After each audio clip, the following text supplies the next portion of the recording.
भिक्षु संघ के वर्षावास के मंगल अवसर पर ये विशेष धम्म देशना आज दिनांक 23 अगस्त 2020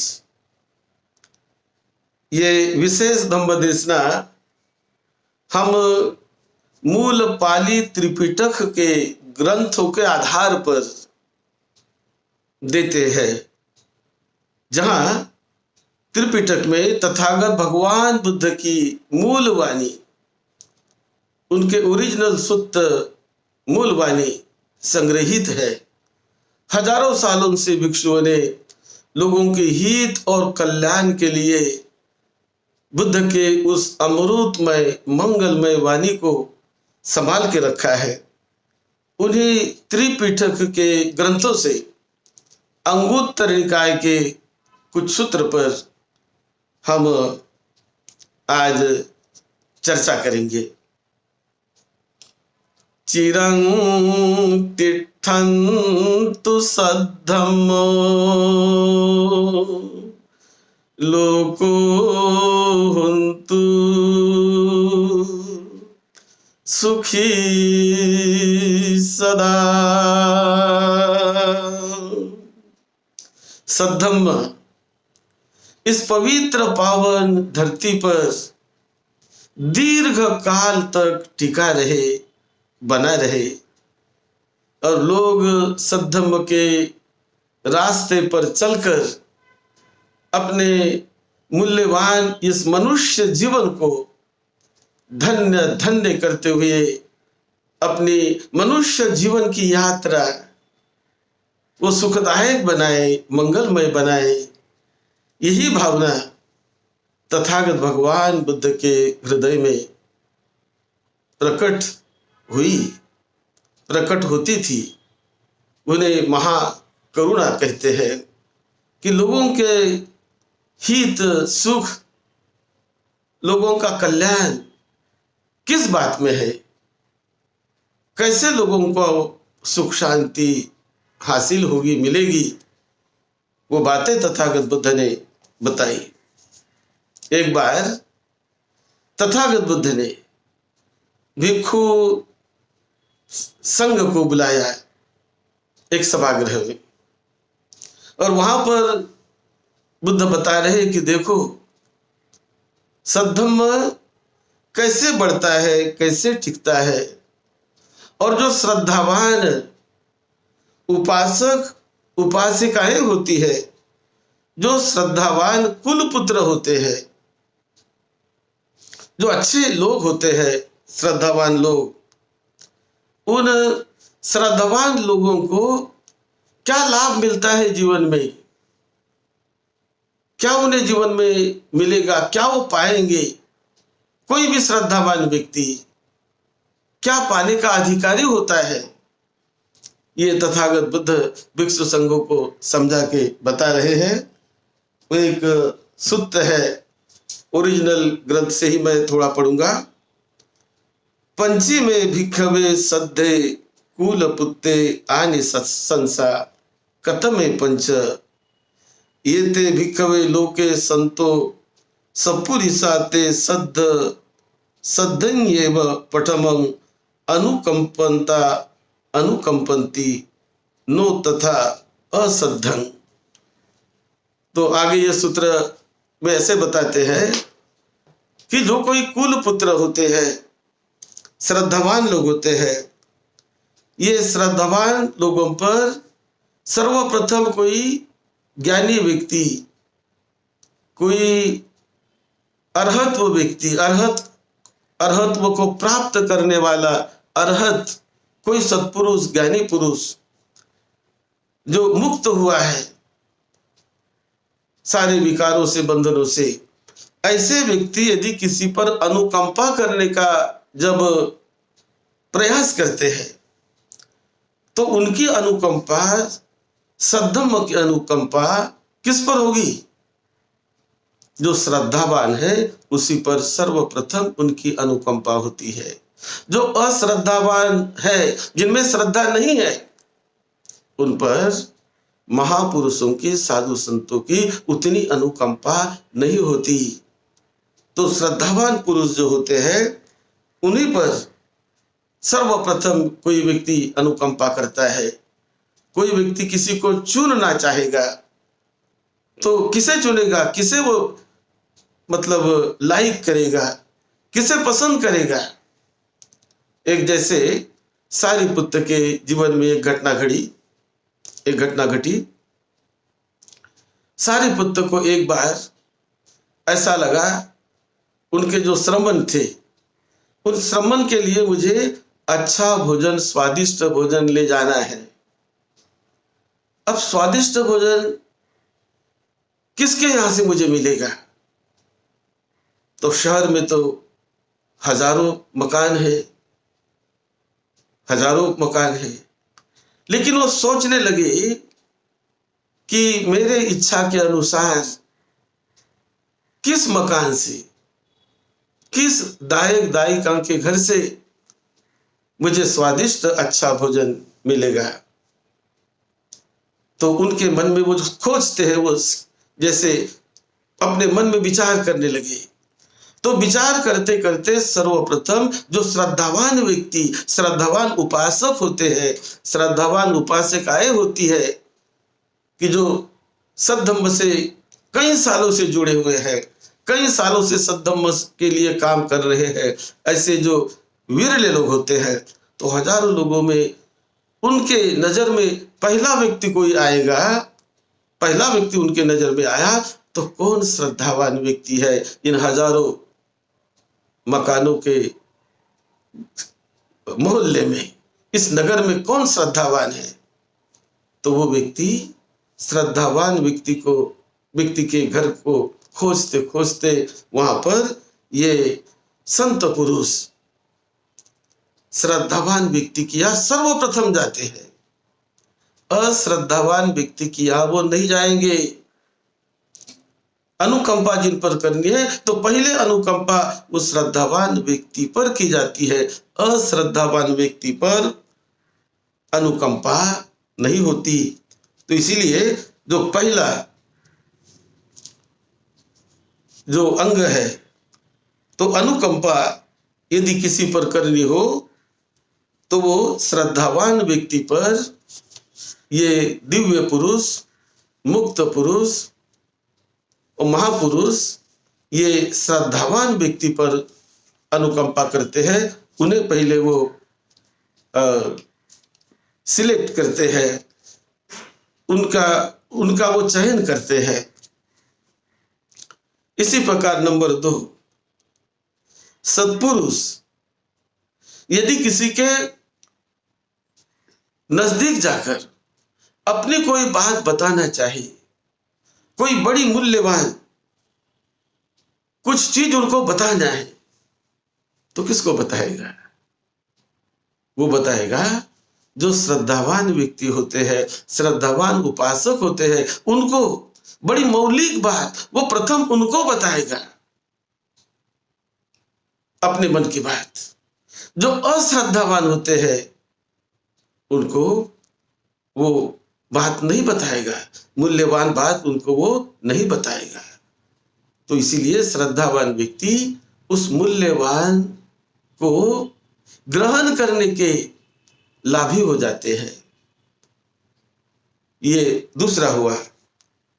फिर तीसरा, यदि स्वागत करते समय सभा में, बड़ी सभा में हजारों लोग बैठे हुए हैं और किसी का स्वागत किया जाना है, तो स्वागत करते समय लोग प्रथम श्रद्धावान शीलवान व्यक्ति का स्वागत करते हैं, अश्रद्धावान व्यक्ति का स्वागत नहीं होगा।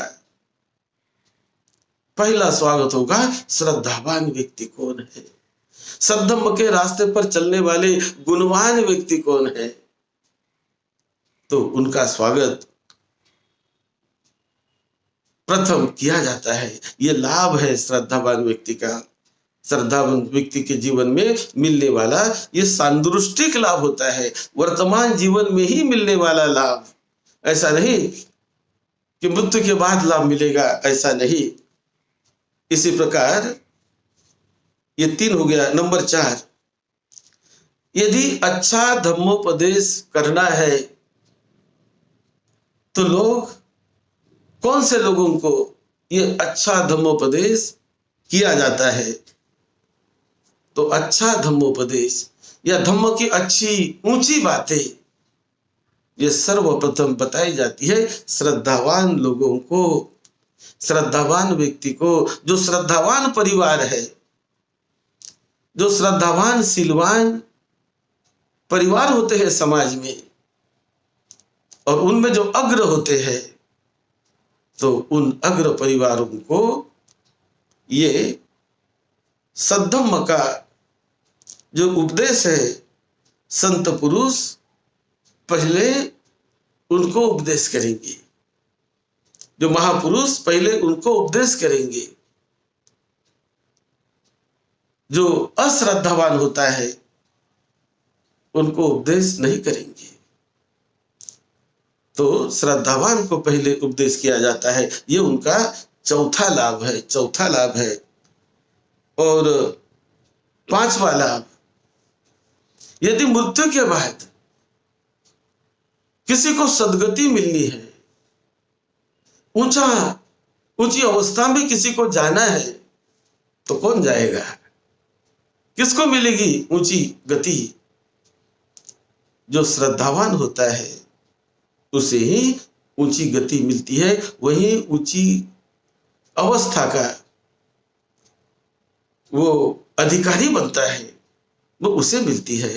जो अश्रद्धावान है, जो अधार्मिक है, अश्रद्धावान है, उसको मृत्यु के बाद वो उसका अधिकारी नहीं बनता, ऊंची अवस्था का, ऊंचे लोक में जाने का अधिकारी नहीं बनता वो।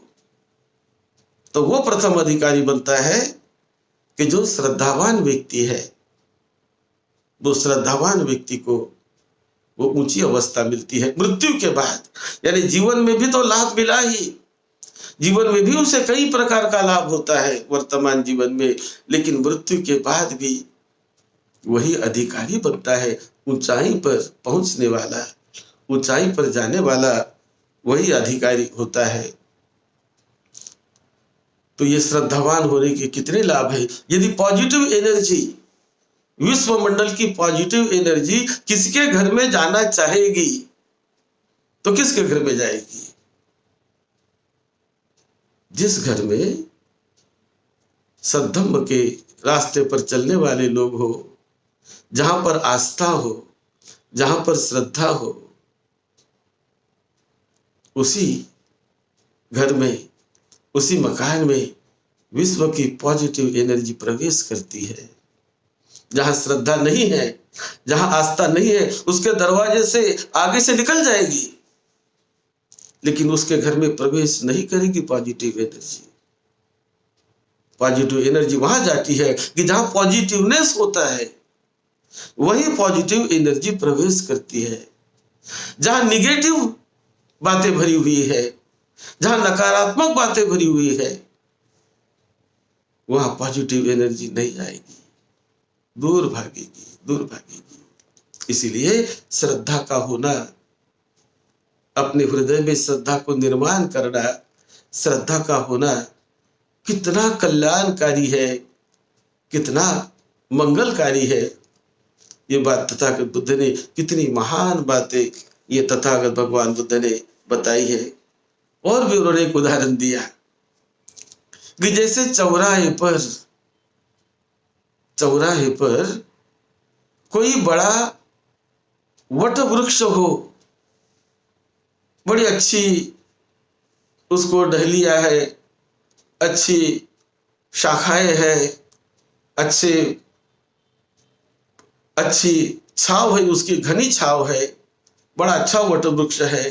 तो वो वट वृक्ष चौराहे पर जो घनी छाया वाला होता है, उस वट वृक्ष के सहारे सभी पशु पंछी आते हैं, वहीं आकर बैठेंगे। जहां छाव नहीं है, जहां छाया नहीं है वहां पंछी नहीं बैठने वाले, पंछी वहां से निकल जाते हैं, दूर भागते हैं। और जहां छाया है वहीं आकर कोई आदमी रुकता है। कोई प्रवासी आदमी भी प्रवास करते समय थका हुआ हो तो वो खोजता है कि कौन से पेड़ की छाया घनी है, कौन से पेड़ की छाया शीतल है, कौन से पेड़ के नीचे मैं विश्राम करूं। तो वो प्रवासी भी, थका हुआ प्रवासी, वो तो शीतल छाया है जिस वृक्ष की, जो बड़ा वृक्ष है और शीतल छाया है, ऐसे ही वृक्ष के नीचे वो सहारा पाता है। ऐसे ही वृक्ष के नीचे वो शरण ग्रहण करेगा, जाएगा, बैठेगा, वहां पर आराम करेगा, विश्राम करेगा जहां छाया है। जिस वृक्ष में छाया नहीं है, कहते बाबुल का वृक्ष जिसमें छाया नहीं होती, कौन जाएगा वहां पर? कौन उसके नीचे जाकर विश्राम करेगा? कोई नहीं जाने वाला है। लेकिन जो आम का वृक्ष होता है, वट वृक्ष होता है, घनी छाया देने वाला, आम का वृक्ष घनी छाया देने वाला, तो उस घनी छाया देने वाले वृक्ष के शरण सारे पशु पंछी उसके शरण जाते हैं और वहां जाकर शांति पाते हैं। जो घनी छाया देने वाला वृक्ष है वहां शांति पाते हैं। तो इसीलिए ये घनी छाया का मतलब है कि जो श्रद्धावान व्यक्ति, सद्गुणों की पहचान करने वाला व्यक्ति, सद्धम्म के रास्ते चलने वाला व्यक्ति, ये घनी छाया होती है सद्धम्म के लिए, ये घनी छाया होती है साधु संतों के लिए, ये घनी छाया होती है भिक्षु भिक्षुनियों के लिए। भिक्षु भिक्षुनी भी ऐसे ही श्रद्धावान उपासकों से मिलना चाहते हैं, मिलते हैं और उन पर ही वो अनुकंपा करने का प्रयास करते हैं। ये कितनी सत्य बातें, महान बातें तथागत भगवान बुद्ध ने इस सूक्त में कही है। और बहुत ही अच्छा उसमें और भी आता है, शाखा पत्त फूलो फलू पेत्तो खंदी माव महादुमो मूलवा फल संपन्नो पतिष्ठा होती पक्षिनं मनोरमे आयतने सेवंती नंग विहंगमा छायं छायत्थिकायन्ति फलत्था फलभोजिनो तथैव शील संपन्नं सद्धं पुरुष पुग्गलं निवात उत्ति अत्थदं सोरतं सखिलं मृदुं वीतरागा वीतदोषा वीतमोहा अनासवा पुण्यक्षेतानि लोकस्मिन् सेवन्ति तादिसं नरं ते तस्य धम्मं देशन्ति सब दुःखा पनुदनं यं सो धम्मं इधन्याय परिनिब्बाति अनासवो। तो जो श्रद्धावान लोग होते हैं, जो फल देने वाला वृक्ष होता है, बहुत फल, बहुत फूल, बहुत छाया देने वाला वृक्ष होता है, वो सभी का सहारा बनता है, सभी का आधार बनता है। सभी पशु पंछी उसी के सहारे जाते, उसके शरण जाते हैं, उसका आधार पाने का संकल्प करते हैं। इसी प्रकार जो शीलवान, गुणवान भिक्षु भिक्षुनिया, संत साधु संत, वो ऐसे ही फल फूल वाले बड़े वृक्ष का सहारा पाने का प्रयास करते हैं और उन्हीं के सहारे से ही सद्धम्म टिकता है, फैलता है, वो जीवित रहता है। इसीलिए ये दो प्रकार का लाभ विशेष रूप से श्रद्धावान होने से वो मिलता है। उसके बाद और भी तथागत बुद्ध ने एक सूत्र में, जो पुत्त नाम का एक सूत्र है, उसमें तथागत बुद्ध बताते हैं कि माता पिता ऐसा क्यों चाहते हैं कि उनके घर में पुत्र ही जन्म ले, उन दिनों तो पुत्र की बहुत कीमत थी, आज भी है, लेकिन आज तो बराबरी का हिस्सा है। पुत्री भी पैदा हुई तो अच्छा ही है। आज तो एक लड़की लड़के को बराबरी का दर्जा दिया है, ये बड़ी अच्छी बात है, ये तो होना ही चाहिए। लेकिन उन दिनों बुद्ध के काल में पुत्र को माता पिता बहुत चाहते थे। वो ये कामना करते थे कि मेरे घर में पुत्र पैदा हो तो बहुत अच्छा है। लेकिन क्यों ऐसा, क्यों ऐसी कामना करते थे? पहला उसका कारण, वह पुत्र को अच्छे प्रकार से पाल पोस कर यदि आज हम उसका पालन पोषण करेंगे तो हम वृद्ध होने के बाद मेरा बेटा, मेरा पुत्र मेरा पालन पोषण करेगा, हमारा पालन पोषण करेगा हम वृद्ध होने के बाद। जो लड़की है वो लड़की तो पराए घर चली जाती है, लेकिन जो बेटा होता है, पुत्र होता है, तो वो घर में रहकर वृद्ध माता पिता का पालन पोषण करने वाला होता है। इसीलिए माता पिता की भावना रहती है कि मेरे यहाँ पुत्र पैदा हो गए। लेकिन आजकल पुत्री भी यानी लड़की भी बहुत गुणवान होती है। आज वैसा भेद नहीं रहा, लेकिन उन दिनों ऐसा था।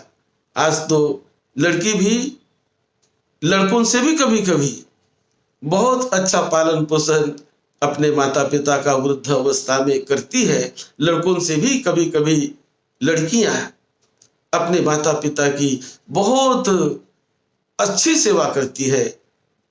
आज हमने देखा है आज का समय कि जो लड़की को बराबरी का जो दर्जा आज समाज में सभी देशों में जो मिल रहा है, ये बड़ी अच्छी बात है।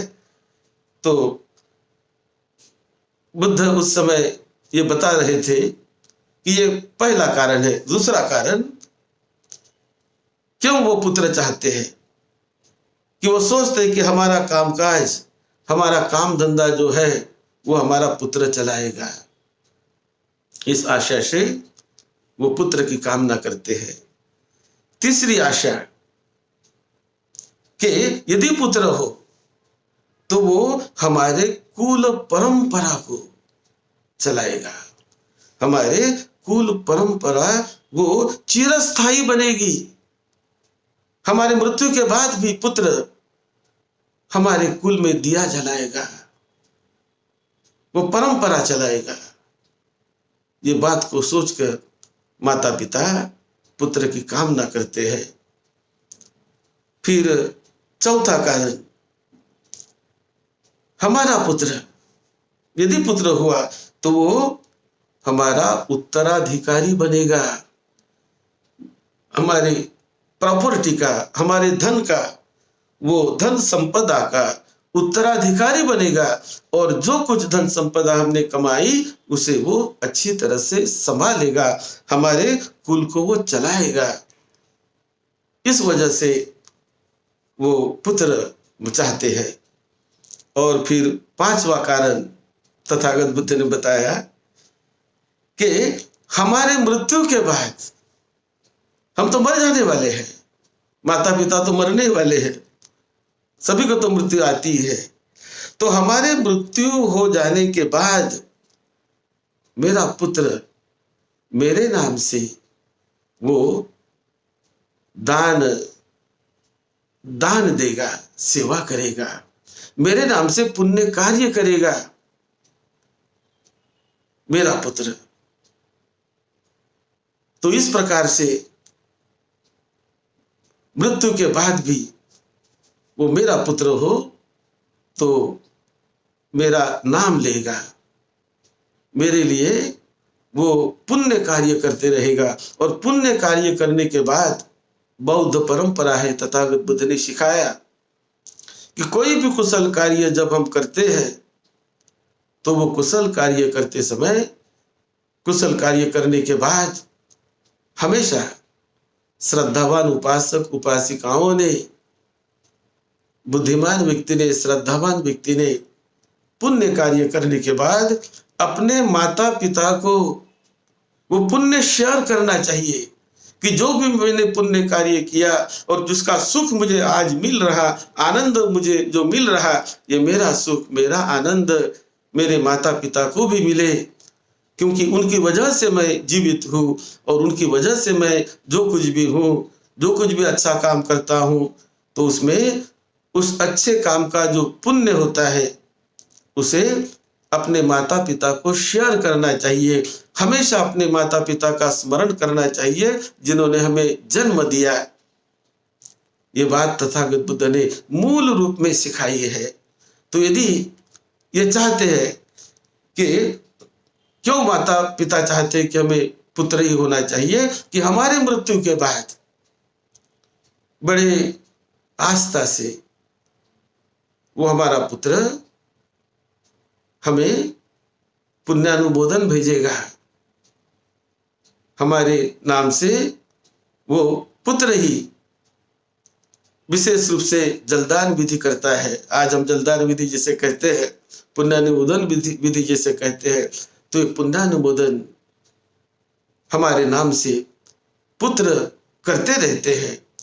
इसी प्रकार पुत्र हो या पुत्री हो, लड़की हो, उन्होंने भी वो जहां कहीं हो हमेशा अपने जन्म देने वाले माता पिता को याद करना चाहिए और माता पिता को कुशल कार्य करने के बाद याद करके उन्हें पुण्य शेयर करना चाहिए, मेरिट शेयर करना चाहिए, जिसे कहते हैं मेरिट ऑफरिंग सेरेमनी।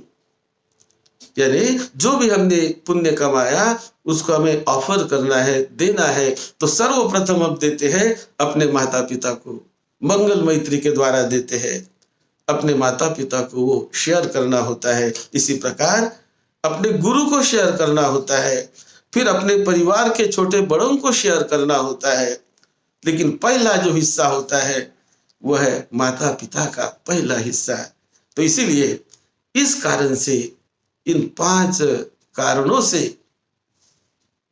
सर्वसामान्य माता पिता चाहते हैं कि मुझे हमारे घर में पुत्र का जन्म हो। तो ये सूत्र में इस प्रकार तथागत बुद्ध ने समझाया है और बड़ा ये जो उपदेश तथागत बुद्ध ने दिया बड़ा ही कल्याणकारी है गृहस्थी लोगों के लिए और सभी लोगों के लिए। बड़ा एक कल्याणकारी उपदेश तथागत बुद्ध ने दिया। इस रास्ते पर हम चलते रहे और अपने जीवन को, अपनी जीवन यात्रा मंगलमय करते रहे। यही मंगल मैत्री के साथ सद्धम्म की सेवा में, आपकी सेवा में डॉक्टर भदंत राहुल बोधी महाथेरो। आप सबका मंगल हो। हम दायक सभा के बारे में विशेष रूप से 25 तारीख को और हम बताएंगे, जो धम्म का दायक कैसे बनना है, दायक बन के जो लाभ वर्तमान जीवन में मिलते हैं उपासक उपासिकाओं को, तो धम्म का दायक बनने का संकल्प करिए। उसके संबंध में हम 25 तारीख को विशेष रूप से बताएंगे। आप सबका मंगल हो, सबको सुख शांति मिले।